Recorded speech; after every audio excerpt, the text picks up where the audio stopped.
మన రాష్ట్రంలో ఉన్న ఏ సమస్యలు, ఏ ఒక్క సమస్య, ఏ ఒక్క వాగ్దానం, మనకు స్పెషల్ స్టేటస్ ఇస్తాము అన్న వాగ్దానం తుంగలో బీజేపీకి తొక్కినా ప్రతిపక్షం బీజేపీకే బానిసలై ఉన్నారు. మనకు స్పెషల్ స్టేటస్ కాదు కదా, పోలవరం ఇవ్వకపోయినా అదే బీజేపీకి వైసీపీ టీడీపీ బానిసలుగా మారారు.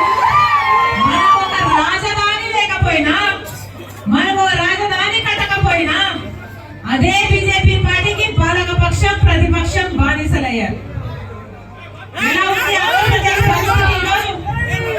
యువత ఉన్నారు ఇక్కడ, ఎంతమంది యువకులు ఉన్నారు. ఎలా కనిపిస్తుంది మీ భవిష్యత్తు? మీకు ఏదైనా అభివృద్ధి కనిపిస్తుందా? ఏదైనా డెవలప్మెంట్ కనిపిస్తుందా? ఉద్యోగం కనీసం కష్టపడి చదివితే ఆ రోజుల్లో ఎలా ఉండేదో తెలుసా?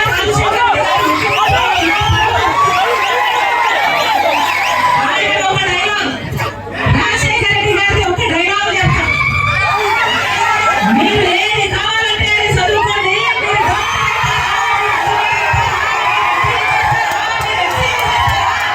మీరు ఏది కావాలంటే అది చదువుకోండి అని ప్రభుత్వం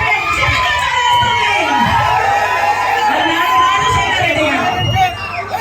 అలా ఆయన ఫీజు రీయింబర్స్మెంట్ ప్రవేశపెడితే ఎంతమంది పేద బిడ్డలు, ఎంతమంది లక్షల మంది పేద బిడ్డలు డాక్టర్లు, ఇంజనీర్లు, ఎంబీఏలు, ఎంసీఏలు అంతా ఉచితంగానే చదువుకున్నారు. ఈరోజు లక్షలంగా లక్షలు చదవలేదు. కష్టపడి బిడ్డలు చదువుకున్నా కూడా ఉద్యోగాలు వచ్చే పరిస్థితి ఉందా? మన రాష్ట్రంలో 19 లక్షల మంది యువతకు అసలు ఉద్యోగాలే లేవు.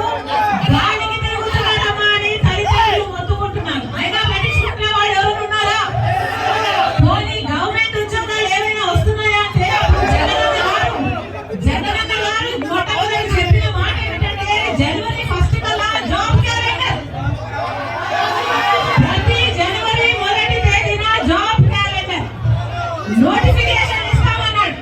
ఉద్యోగాలు భర్తీ చేస్తామన్నారు. ఒక్క సంవత్సరమైనా జాబ్ క్యాలెండర్ వచ్చిందా? ఈ 5 సంవత్సరాలలో ఒక్కసారైనా నోటిఫికేషన్ వచ్చిందా?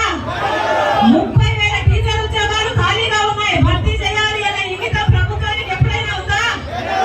ఇప్పుడు ఎన్నికలు వచ్చాయి కనుక ఇప్పుడు నోటిఫికేషన్ వేస్తారట.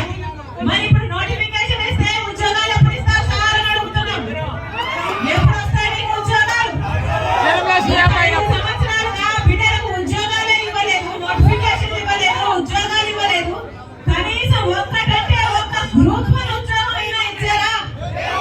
అంటే మన ఆంధ్ర రాష్ట్రంలో బిడ్డలు ఎవరు గవర్నమెంట్ ఉద్యోగాలు చేయడానికి అర్హులు కారా? ఎవరైనా గ్రూప్ 1 ఉద్యోగం చేయడానికి అర్హులు కారా? ఏ స్థాయికి దించేశారు? వైట్ షాప్ ఎక్కడైనా అభివృద్ధి కనిపిస్తుందా? ఇది గుంటూరు, ఇది గుంటూరా గుంటూరా గుంటూరేనా? నాకు ఎక్కడ గుంటూరు కనిపించారు? ఎక్కడ చూసినా గుంటూరే ఉన్నాయి. గుంటూరు కావాలి పేరు మార్చేశారేమో అనుకున్నా. గుంటూరా గుంటూరా